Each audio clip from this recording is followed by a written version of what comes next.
जैसे स्वयं का जैसे कहना चाहिए सीटी हो, ऐसा लोग करने लगे, चाहे जिस बात में वेल में चले जाते हैं। तो बात तो सही है कि वेल में आना ठीक नहीं है, उचित नहीं है, लेकिन विधानसभा को चलाने की जिम्मेदारी जो है वो सरकार की और अध्यक्ष की है, विपक्ष की नहीं है। इसलिए विपक्ष को यदि इस तरह की परिस्थिति थी तो खुद मुख्यमंत्री जी, नेता सदन और आपके अध्यक्ष जी दोनों बुला के बात करते और कहते देखो भाई ये कुछ बातें हैं कि जिनके ऊपर हम सब लोगों को बैठ करके विचार करना चाहिए और सदन को चलाना चाहिए। ये जिम्मेदारी उनकी है, प्रतिपक्ष की नहीं है। जी, लेकिन विधानसभा अध्यक्ष के कक्ष में मुख्यमंत्री गई हैं, उनके दखल के बाद ही 1 साल का निलंबन 1 दिन में तब्दील हुआ। पता नहीं कैसे हो जाना है, उनका काम जा रहा है, कैसे किया चर्चा की उन्होंने प्रद्युम्न सिंह जी, नारायण सिंह जी इनके साथ में बैठ करके। उस समय जब जीएसटी को सदन के पटल के ऊपर रखा गया था और उससे पहले माननीय प्रद्युम्न सिंह जी जो सदन के वरिष्ठ विधायक है, उन्होंने अध्यक्ष जी से इस बात के लिए कहा भी था कि शुरू की आसन को इतना कठोर निर्णय नहीं अपनाना चाहिए।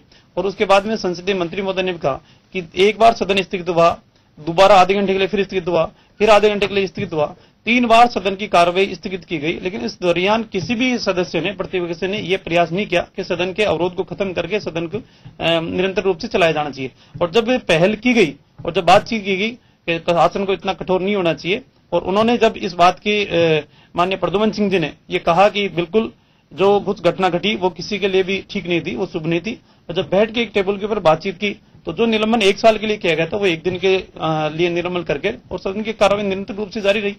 तो ये तो मैं चाहता हूं कि सदन को चलाना पक्ष और विपक्ष दोनों की समान जिम्मेदारी है, और एक दूसरे की भावनाओं की कदर करते हुए एक दूसरे के कई माननीय सदस्य ऐसे हैं जो पहली बार चुन के आए, उनके मन में जिज्ञासा है, सुबह 8 बजे उठेंगे, 9 बजे विधानसभा पहुंचेंगे, पर्ची लगाने का प्रयास करेंगे कि कैसे भी हम पर्ची के माध्यम से आए, 295 के माध्यम से आए।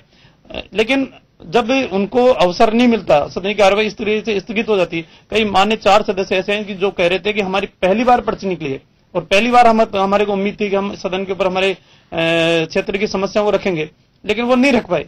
तो कई मान्य सदस्य ऐसे हैं कि उनकी पीड़ा की अभिव्यक्ति भी इसके माध्यम से होती है। सदन चलता है तो अपने क्षेत्र की समस्याओं को रखते हैं। जी, अब मैडम ये सिर्फ इतना सा जानना चाहूंगा कि चीजें आप सारी समझ चुकी होंगी, चर्चाएं सामने आ चुकी हैं, क्या इस निलंबन को टाला जा सकता था? टाला जा सकता था, लेकिन खैर उन्होंने 1 दिन के लिए किया, ये भी कोई बात नहीं।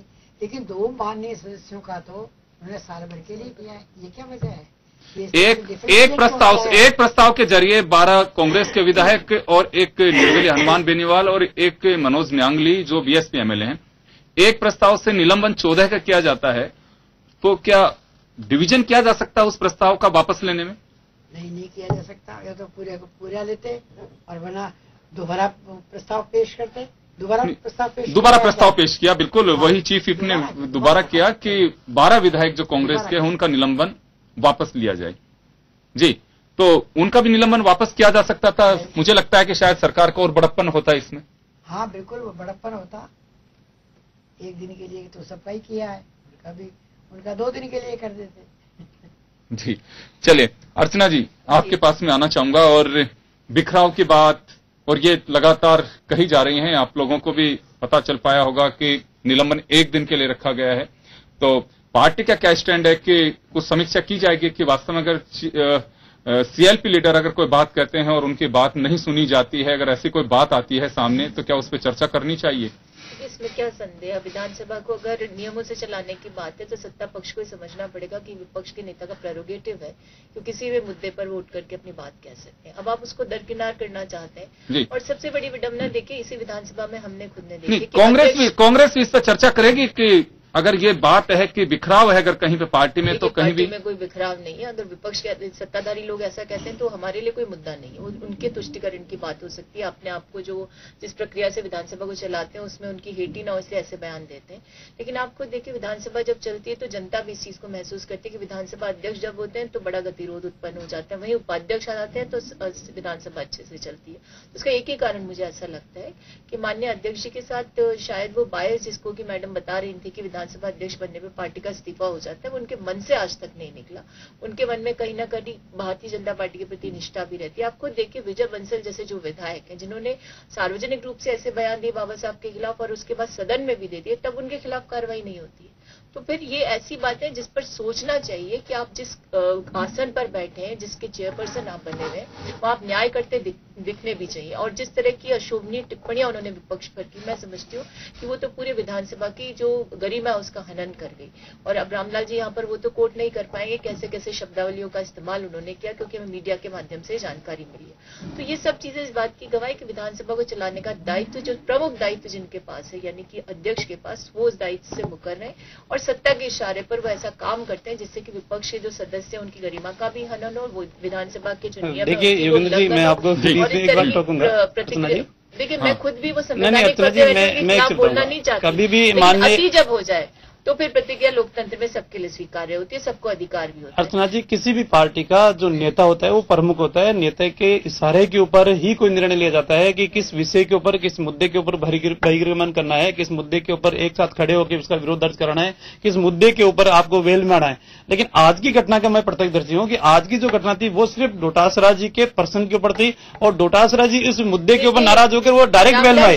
नेता प्रतिपक्ष को तो पता ही नहीं चला कि किसने क्या निर्णय किया है। उन्होंने खुद ने डोटासरा जी ने सारे विधायकों को इकट्ठा करके वो बैल में लेकर आए।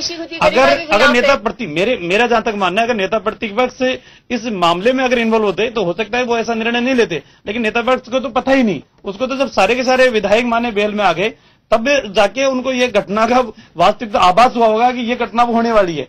बाकी अर्चना जी, इस बात को स्वीकार करना पड़ेगा कि आपके जितने भी माननीय सदस्य हैं वो अपने आप में एक दूसरे से एक पंक्ति आगे बैठना चाह रहे हैं, इस दौड़ के अंदर शामिल है। और मुझे तो आप खुद बताइए, जब विजय बंसल जी सारी गरिमाओं का हनन कर रहे थे, सब धज्जियां उड़ा रहे थे, तो फिर आपके सदस्य जो खुद उनका गिरेबान पकड़ने के लिए आ गए थे, तो कौन सी गरिमा की रक्षा? देखिए अर्चना जी, देखते नहीं हो आप। देखिए अर्चना जी, आपका दायित्व हमारी पार्टी के विधायक अपने शब्द वापस ले लिए हैं कि अगर किसी को पकड़ने आ गए थे, हमारी पार्टी के विधायक ने अगर कोई गलती की है या विधायक ने कोई बात कही है तो उसके उसी दिन माने संसदीय मंत्री जी ने कहा है कि साहब मुझे पता नहीं है, बाबा साहब अम्बेडकर जी के प्रति मेरी भी आस्था है, मेरी पार्टी की भी आस्था है, हम सब की आस्था है।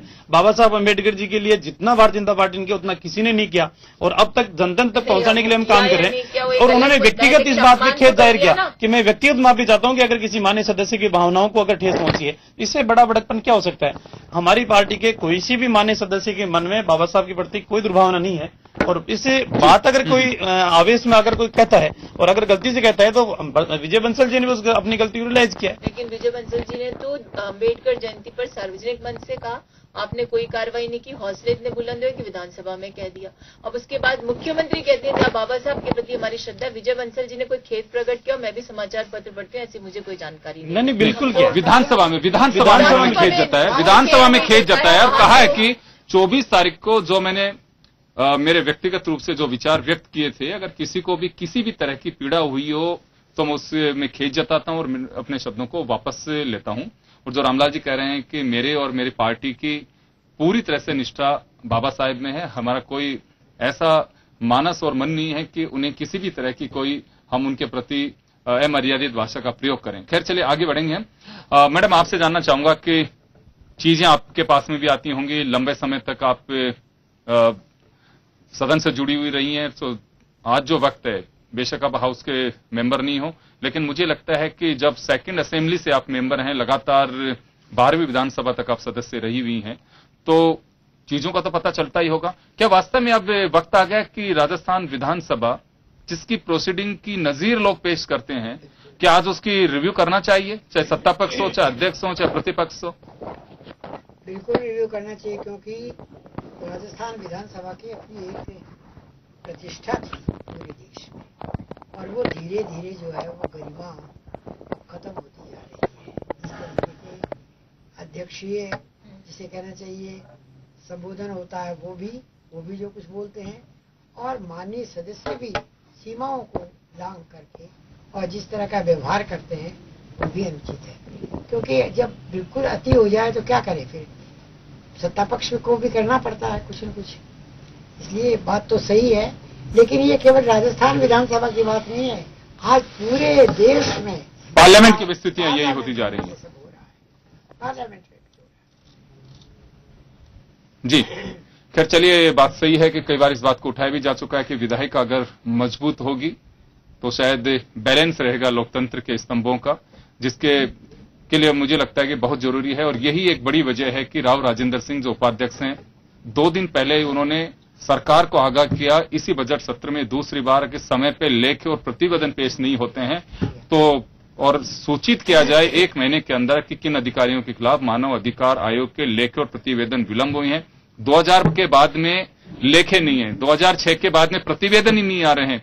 तो मुझे लगता है बहुत गंभीर विषय है। और ये कई बार चर्चा भी उठती है कि जो ब्यूरोक्रेट से आंसर बना के भेजते हैं मंत्री वैसे ही बता देते हैं, या अगर कहीं पे लगता है कि कोई कमी है तो उसे दुरुस्त किया जाना चाहिए। मुझे बहुत अच्छे से ध्यान है, उस वक्त स्पीकर आप खुद थी, एक भाषा विभाग का कोई मामला था और जिस दिन क्वेश्चन था या पता नहीं उस पर कोई चर्चा थी, डिमांड थी और प्रतिवेदन आया ही नहीं था सदस्यों के पास में, घनश्याम तिवारी ने डायरेक्टर को निलंबित किया।